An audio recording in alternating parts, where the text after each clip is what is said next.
অন্যায়ভাবে জুলুম ইসলাম কি বলে? পারস্যের এক প্রতাপশালী সম্রাট ছেলের শিক্ষার জন্য তিনি একজন শিক্ষক নিয়োগ করলেন। ছেলেটিও তার শিক্ষককে অনেক শ্রদ্ধা এবং সম্মান করত। তার বাবাও তাকে এমনটাই আদেশ করেছিলেন। তার বাবা তাকে বলেছিলেন, শিক্ষক হচ্ছে পিতার মতো, আর তাই কখনো তার সাথে বেয়াদবি করবে না। তুমি মনে রাখবে, সেখানে তুমি ছাত্র হিসেবে যাবে, কোনো সম্রাটের পুত্র হিসেবে নয়। একদিন শিক্ষক সম্রাটের ছেলেকে কাছে ডাকলেন। তারপর অকস্মাৎ বিনা কারণে, বিনা দোষে সম্রাটের ছেলেকে ভীষণভাবে শাস্তি দিলেন।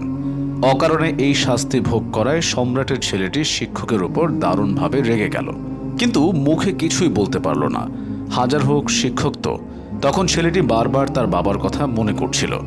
যেহেতু তার বাবা তাকে বেয়াদবি করতে নিষেধ করেছিলেন, তাই সে তার শিক্ষকের সাথে কোনো ধরনের অসম্মান আচরণ করেনি। কিন্তু বেশ কিছুদিন পরপরই শিক্ষক বিনা কারণে ছেলেটির গায়ে হাত তুলত, কিন্তু ছেলেটি মুখ বুজে সহ্য করত। এত জুলুম সহ্য করার পরও সে টু শব্দটিও করত না, কারণ সে তার পিতাকে খুবই সম্মান করত। কিছুদিন যেতে না যেতেই পারস্যের সম্রাট রোগে ভোগে ইন্তেকাল করলেন। পিতার ইন্তেকালের পর পারস্যের সিংহাসনে নতুন সম্রাট হিসেবে বসল সেই ছেলেটি। এইবার সে ছেলেটি ছিল পৃথিবীর অনেক বড় ক্ষমতাশালী ব্যক্তিদের মধ্যে একজন। ছেলেটি ছোটবেলার সেই কাহিনীগুলো ভুলতে পারত না, তাই সে সিদ্ধান্ত নিল সম্রাটের সাথে তার কথা বলতে হবে। সম্রাটের আসনে বসে এবার সে তার শিক্ষককে ডাকালো। যথাসময়ে শিক্ষক দরবারে এসে হাজির হলেন।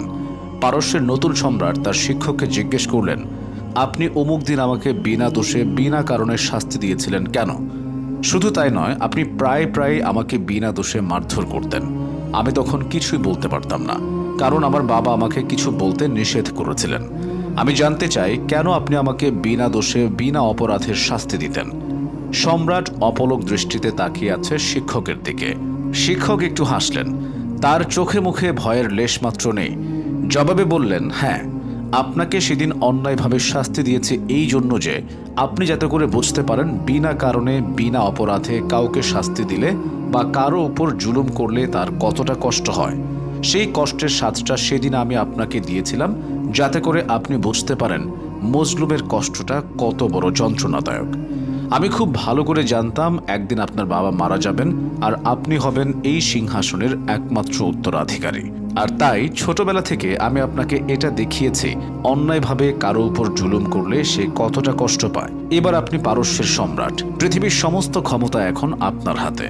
যখনই সিংহাসনে বসে কোনো ঘটনার রায় দিতে যাবেন, তখনই আপনার আমার কথা মনে হবে। এবার পারস্যের সম্রাট আসল ঘটনা বুঝতে পারলেন এবং ধন্যবাদ দিয়ে সেই লোককে বিদায় করলেন। এখন আমরা জানব ইসলামের জুলুমকারীর ব্যাপারে কি বলা আছে। জুলুমের পরিণাম খুবই ভয়াবহ। জুলুম এমন একটি অন্যায় কাজ যার শাস্তি আল্লাহ তাআলা ইহকালেও দিয়ে থাকেন। জালিমের বিচার শুধু কিয়ামতের দিবসে হবে না, বরং দুনিয়া থেকে আল্লাহ তাআলা তাদের জুলুমের প্রতিদান দেওয়া শুরু করেন। রাসূলুল্লাহ সাল্লাল্লাহু আলাইহি ওয়াসাল্লাম বলেছেন, দুটি পাপের শাস্তি আল্লাহ তাআলা আখিরাতের পাশাপাশি দুনিয়াতেও দিয়ে থাকেন। তা হলো জুলুম ও আত্মীয়তার সম্পর্ক ছিন্ন করার শাস্তি।